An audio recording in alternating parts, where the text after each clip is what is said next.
বিজেপির যোগদান মঞ্চ থেকে জনসমক্ষে বর্ষিয়ান রাজনীতিবিদ ও কাথির প্রাক্তন সাংসদ শিশির অধিকারীর জনসমক্ষে ভুল স্বীকার করে ক্ষমার আর্জি জনগণের উদ্দেশ্যে।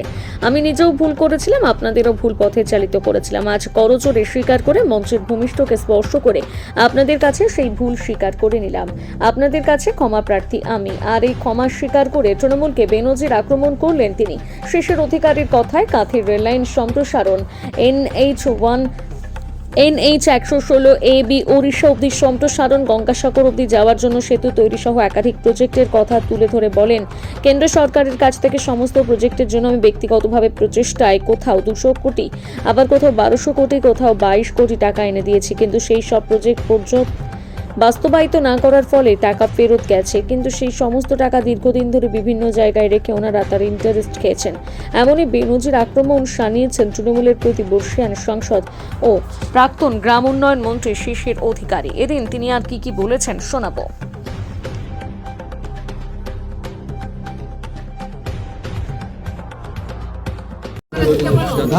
বলছি জেঠু, আপনি এখানে এলেন, আপনার হাত ধরে বিজেপিতে আজকে যোগদান করলেন এখানকার প্রাক্তন প্রধান এবং পঞ্চায়েত সমিতির সদস্য ছিলেন, কি বলবেন?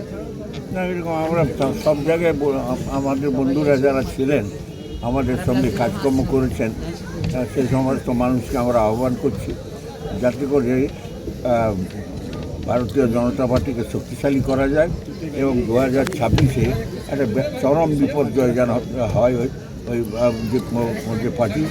যে পার্টি আমরা করতাম আগে। আমরা সকলকে প্রার্থনা করছি, আমরা হাত জোড় করে যে আপনারা দল জয়েন করে যান, আমরা ফিরে আসি একসঙ্গে আমরা দাঁড়িয়ে ভারতীয় জনতা পার্টিকে নিয়ে মোদীজির নেতৃত্বে, অমিত শাহের নেতৃত্বে আমরা শক্তিশালী পশ্চিমবঙ্গ তৈরি করব, যাতে করে ভবিষ্যৎ প্রজন্ম আমাদের বাড়ির ছেলে মেয়েদের সব সুখে থাকে।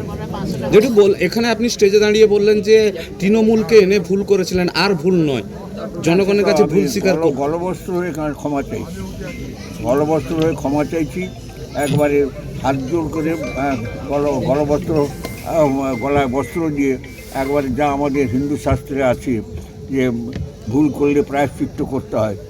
আমাদের গ্রামের সচরাচর আমাদের সব জায়গায় সব জিনিস আছে যে মানুষ ভুল করলে প্রায়শ্চিত্ত করে ক্ষমা চায় গলবস্ত্র হয়ে। আমি তো গলবস্ত্র হয়ে ক্ষমা চাইছি যে আমরা এই পার্টিকে আনার জন্য এখানে এবং হাত ধরে তাকে মেদিনীপুরে আনার জন্য আমি ক্ষমা চাইছি সকলে।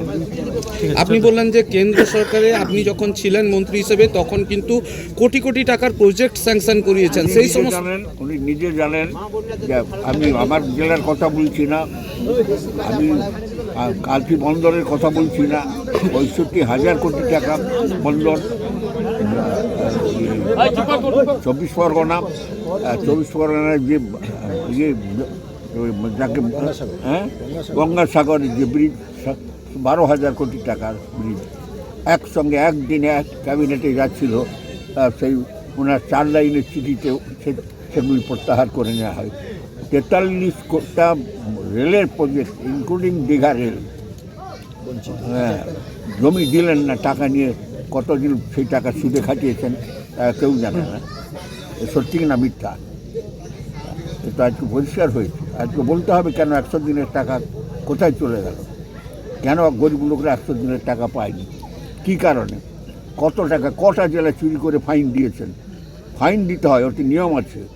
100 দিনের কাজে যদি আপনি চুরি করেন, যে রাজ্য চুরি করে, যে জেলা চুরি করে, তাকে ফাইন দিতে হয়। ফাইন কটা জেলা দিয়েছে, এসব উত্তর ওদের তো দিতে হবে, না দিয়ে ওরা যাবেন কোথায়?